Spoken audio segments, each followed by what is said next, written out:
In the glitzy and often superficial world of Hollywood, an actor's fate is usually trapped between the ink-stained pages of a script, dependent entirely on the whims of a casting director and the fluctuating tastes of a global audience. While most stars hide their fortunes in silent, iron-gated Beverly Hills mansions or play it safe with low-risk index funds and traditional real estate, Ryan Reynolds chose a path that was as aggressive as it was unconventional. He decided to use his money not just as a passive currency for comfort, but as a high-velocity chess piece in a game where the board is global and the stakes are in the billions. The figure we see today isn't just the wisecracking, fourth-wall-breaking Deadpool from the silver screen. He is a modern business titan, a mastermind orchestrating billion-dollar exits and treating the volatile attention economy with the cold, calculated precision of a master surgeon. Reynolds moved beyond being a passive face of a brand, a mere puppet for someone else's marketing plan, and chose to be the creative conductor who rewrites the very destiny of the industries he enters. He left the shallow, predictable waters of Hollywood to sail into the deep, turbulent ocean of asymmetric upside, where risks are strategically limited, but the rewards are nothing short of epic. Today, we perform a deep-dive autopsy on the empire hidden behind the mask, from the glass bottles of Aviation Gin to the invisible digital frequencies of Mint Mobile and the muddy pitches of North Wales. This is not a simple story of an actor getting lucky and rich. It is a scientific analysis of how raw human attention can be weaponized, scaled, and turned into pure liquid gold. To understand the genius of Reynolds, we must first look at the traditional celebrity endorsement model and why he decided to burn it to the ground. For decades, the formula was simple. A brand pays a celebrity a few $1,000,000. The celebrity smiles for a camera, and the contract ends. But Reynolds realized that this model was a pit. It offered a one-time paycheck, but zero long-term wealth. He understood that the real peak was in equity, owning the machine, not just being a part of it. In 2018, when the world saw Ryan Reynolds buy a significant stake in Aviation Gin, most observers rolled their eyes, thinking it was just another vanity project, another celebrity alcohol brand destined to gather dust on a shelf. But Reynolds wasn't interested in the liquid inside the bottle as much as he was interested in the vacuum of storytelling around it. He didn't just buy a company. He bought a platform for his own voice. With his own boutique creative agency, Maximum Effort, he didn't just advertise. He demolished the clumsy, bureaucratic, and expensive rules of traditional Madison Avenue advertising with a single viral strike after another. He realized that modern audiences don't want to be sold to, they want to be entertained. Instead of the sterile, focus-grouped, multi-million-dollar commercials that take 6 months to produce, he utilized a self-aware, witty, and brutally honest voice that spoke directly to the consumer. This wasn't just funny, it was efficient. Think about the Peloton Girl controversy that gripped the internet. Reynolds recognized the cultural moment and hired the same actress for his own brand within 48 hours, turning a competitor's PR disaster into his own marketing triumph. This was the absolute peak of reactive marketing, a level of agility that massive corporations simply cannot replicate. The result was a victory cry heard across the financial world. When the beverage giant Diageo acquired Aviation Gin for a staggering $610 million in 2020, Reynolds hadn't just made a lucrative exit. He had rewritten the lore of celebrity branding in letters of solid gold, proving that a founder's voice is more valuable than a Super Bowl budget. But a single success can be a fluke. To prove his methodology, Reynolds needed to repeat the feat in an industry that was the polar opposite of luxury spirits. He answered that skepticism in 2019 by entering a much more stagnant, boring, and traditionally protected industry, telecommunications. When he purchased a 25% stake in Mint Mobile, his rivals were massive giants with billion-dollar physical infrastructures, lobbying power, and ancient store chains like AT&T and Verizon. On paper, it was a suicide mission.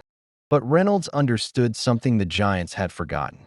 In the digital age, overhead is a liability.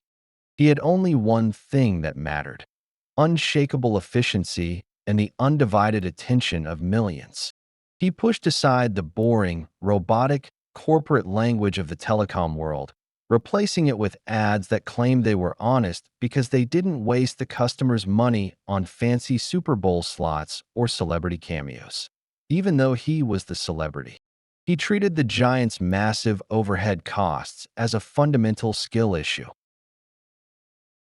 Reynolds applied the flywheel effect to Mint Mobile. He used his fame to drive the cost of customer acquisition down to nearly zero, while the savings were passed on to the customers, which in turn created more word-of-mouth growth. It was a perfect loop of value.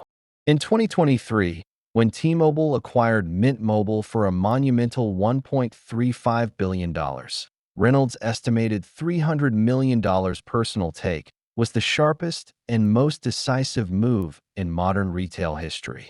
He didn't bother building a physical empire of brick and mortar.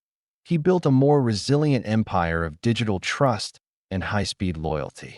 This second exit solidified his status not as an actor who likes business, but as a business titan who happens to act. However, the most poetic and perhaps most daring investment in the Reynolds portfolio came far from the high-tech boards of Silicon Valley or the luxury bars of Manhattan. It was found in the muddy, rain-soaked fields of North Wales, Wrexham AFC. Buying a forgotten, struggling fifth-tier football club for a measly $2.5 million seemed like a romantic madness to the local fans and a financial joke to the critics. But where others saw a dying stadium and a losing streak, Reynolds saw more than a football pitch.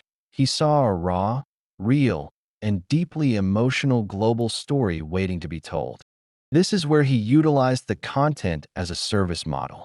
He designed the club not as a traditional sports investment, but as a high-output content factory. Through the Welcome to Wrexham documentary series, he sold the sorrow, the grit, and the flickering hope of this small working-class town to the entire world via Disney Plus and Hulu. While the team was sweating and fighting on the field for promotion, Reynolds was turning the brand into a digital phenomenon. He understood that in sports, the story is what drives the revenue.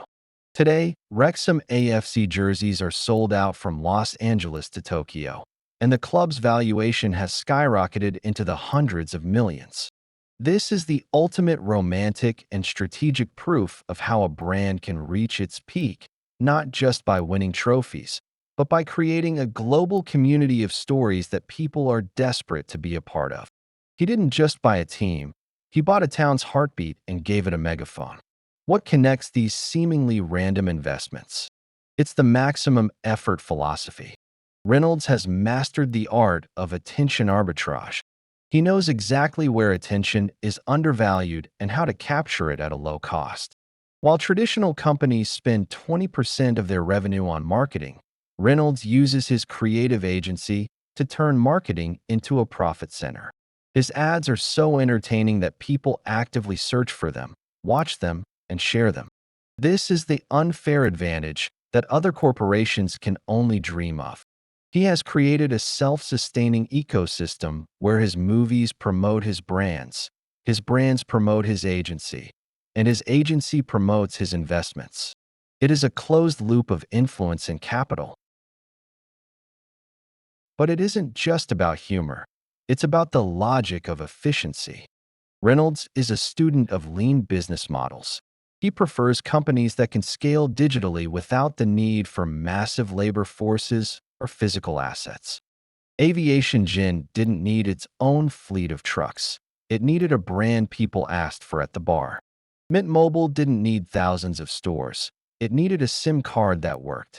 Wrexham didn't need a world-class stadium immediately. It needed a story that people would pay for on streaming services. This asset-light strategy is what allows him to move faster and exit bigger than his peers. As we look at the map of Ryan Reynolds' growing empire, we see one of the most refined and ruthless applications of modern capitalism. He has proven that in the 21st century, the most valuable currency is not gold or oil or even data, it is trust. By being authentic, self-deprecating, and fiercely efficient, he has built a level of trust with his audience that allows him to sell almost anything. But he only sells things he truly believes in, or at least, things he can make people believe in through the power of narrative. This is the peak of modern branding.